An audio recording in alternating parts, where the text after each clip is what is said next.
Холодным зимним вечером Итан увидел на пороге своего дома странное зрелище. Резкий порыв холодного ветра принес с собой слабый крик, и, осмотревшись, он обнаружил неожиданного посетителя. Прямо перед его крыльцом стояла дикая рысь. Ее янтарные глаза смотрели на него со смесью осторожности и отчаяния. Шерсть у нее была густая и взъерошенная, но ребра слегка упирались в бока, что говорило о том, что она перенесла тяжелое путешествие. Позади нее, прижавшись друг к другу, стояли два медвежонка. Их крошечные тельца дрожали от холода. Итан замер. Его первой реакцией было недоверие. Рысь, да еще с детенышами, не меньше. Ситуация была не похожа ни на что, с чем он когда-либо сталкивался. И все же, пока он стоял там, рысь подняла лапу и прижала ее к стеклу его двери. Это выглядело так, словно она спрашивала разрешения войти. Явная дерзость ее действий заставила Итана заколебаться. Он слышал истории о диких животных, ищущих убежище во время экстремальных погодных условий, но то, что происходило перед ним, было нереально. Он слегка приоткрыл дверь, впуская теплый воздух изнутри в ночь. Рысь не шевелилась, а ее детеныши еще крепче прижимались к ней. Что-то в ее взгляде заставило Итана действовать. Игнорируя внутренний голос, предупреждающий его об опасности, он полностью открыл дверь. К его удивлению, рысь осторожно вошла внутрь. Ее детеныши следовали за ней по пятам. В комнату ворвался ледяной ветер, но он быстро закрыл дверь, отгородившись от холода. Шерсть рысей была покрыта инеем, и ее детеныши заметно дрожали. Она отряхнулась, разбрасывая капли по деревянному полу. Итан стоял на безопасном расстоянии, не зная, что делать дальше. Рысь-самка понюхала воздух, ее зоркие глаза забегали по комнате.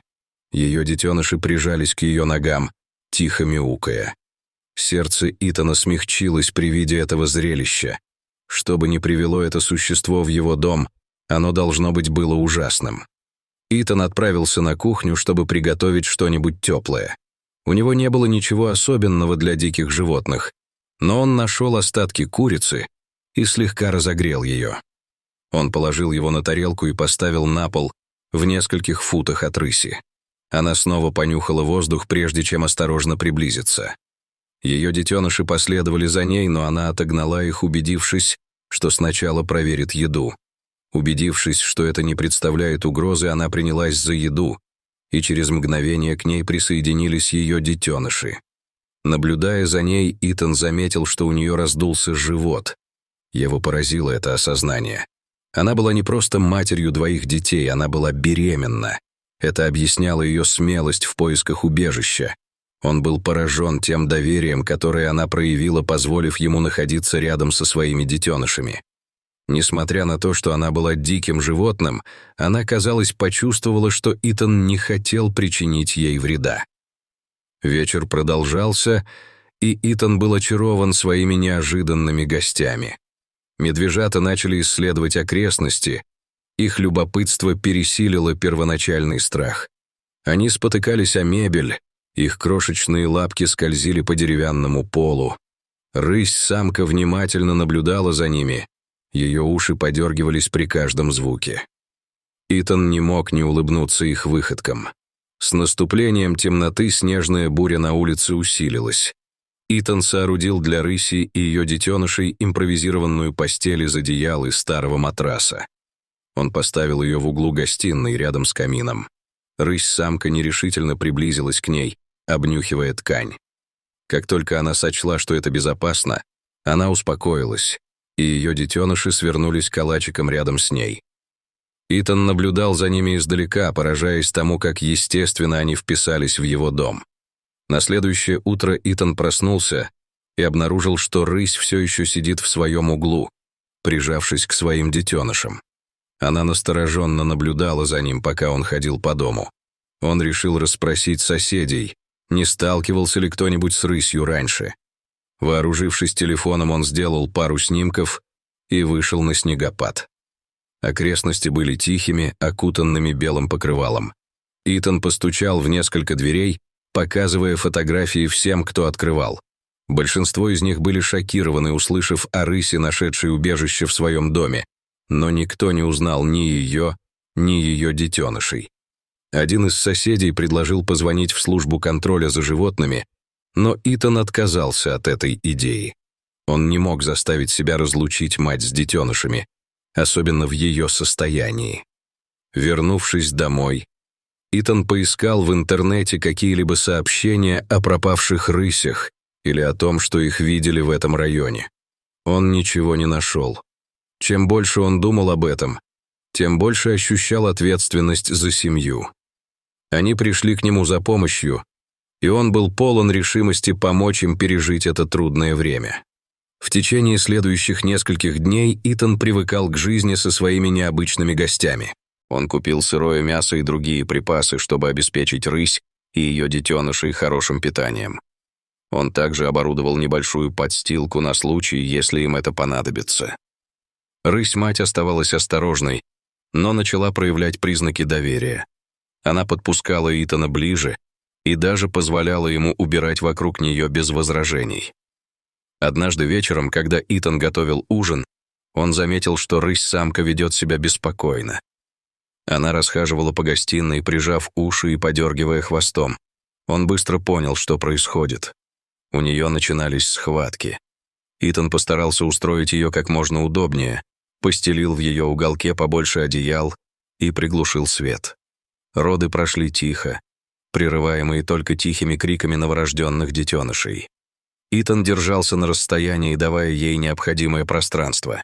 Когда все закончилось, она лежала измученная, но гордая, а ее новые детеныши нянчились с ней. Итан почувствовал прилив восхищения ее силой и стойкостью. Он восхищался крошечными детенышами, их закрытыми глазками и влажной шерсткой. Они были идеальны. В последующие недели дом Итана превратился в настоящее убежище. Семья рысей процветала под его опекой. Старшие детеныши стали более предприимчивыми, исследуя каждый уголок в доме. Новорожденные не отходили от матери ни на шаг, их тихие крики оглашали воздух. Итан был совершенно очарован ими. Он инвестировал в игрушки и конструкции для лазания, чтобы развлекать старших детенышей, и даже исследовал способы обеспечения здоровья и безопасности рысей. Несмотря на свой дикий характер, рыси, казалось, хорошо адаптировались к жизни в помещении. Мать сохраняла бдительность, часто наблюдая за Итаном своим пронзительным взглядом, но ее доверие к нему было очевидным. Она позволила ему приблизиться к своим детенышам и даже приняла еду из его рук. Итан, в свою очередь, уважал ее границы и старался создать баланс, который устраивал бы их обоих. Снежная буря в конце концов утихла, но Итан знал, что не может просто так отпустить семейство рысей обратно в дикую природу. Детеныши были слишком молоды, и матери все еще требовалось время, чтобы прийти в себя. Он проконсультировался с местным экспертом по дикой природе, который посоветовал ему, как ухаживать за ними, пока они не будут готовы к возвращению в естественную среду обитания. Шли месяцы, и семья бобкэтов стала неотъемлемой частью жизни Итана. Старшие детеныши становились сильнее и самостоятельнее, их игривые выходки приносили радость в его дни. Новорожденные открыли глазки и начали исследовать мир. Их крошечные лапки мягко ступали по полу. Мать-рысь оставалась сердцем семьи, ее присутствие вызывало уважение и восхищение. Итан часто размышлял о том, как сильно изменилась его жизнь с того рокового зимнего вечера. Его когда-то тихий дом теперь был наполнен звуками жизни и смехом. Связь, которая установилась у него с семьей бобкэтов, была не похожа ни на что, что он когда-либо испытывал. Они пришли к нему в поисках убежища, но в конце концов они дали ему нечто гораздо большее — чувство цели и связи. С приближением весны Итан начал готовиться к следующей главе. Он работал с экспертами по дикой природе, чтобы семья рысей могла безопасно вернуться в дикую природу. Это был горько-сладкий процесс, но Итан знал, что поступает правильно. Он построил вольер на заднем дворе, чтобы помочь им адаптироваться к внешнему миру. Мать-рысь привыкла к этому естественным образом, обучая своих детенышей навыкам, необходимым для выживания. Наконец настал день, когда семейство рысей было готово к отъезду. Итан открыл вольер, наблюдая, как мать уводит своих детенышей в лес. Она остановилась на опушке леса и обернулась, чтобы посмотреть на него в последний раз. Итан почувствовал комок в горле, когда поднял руку в знак прощания. Затем, взмахнув хвостом, она исчезла в чаще, а ее детеныши последовали за ней по пятам. Итан долго стоял там, окутанный лесной тишиной. Он испытывал глубокое чувство благодарности за то время, которое они провели вместе. Семья Бобкэтов оставила неизгладимый след в его жизни, и он знал, что память о них навсегда останется с ним. В последующие месяцы Итан часто ловил себя на том, что смотрит в лес, гадая, как у них дела. Ему нравилось представлять, как мать-рысь учит своих детенышей охотиться и лазать по деревьям, как их дикий дух расцветает на свободе. Хотя они ушли, их присутствие сохранилось в его доме, в игрушках, с которыми они играли, и в воспоминаниях, которые они оставили.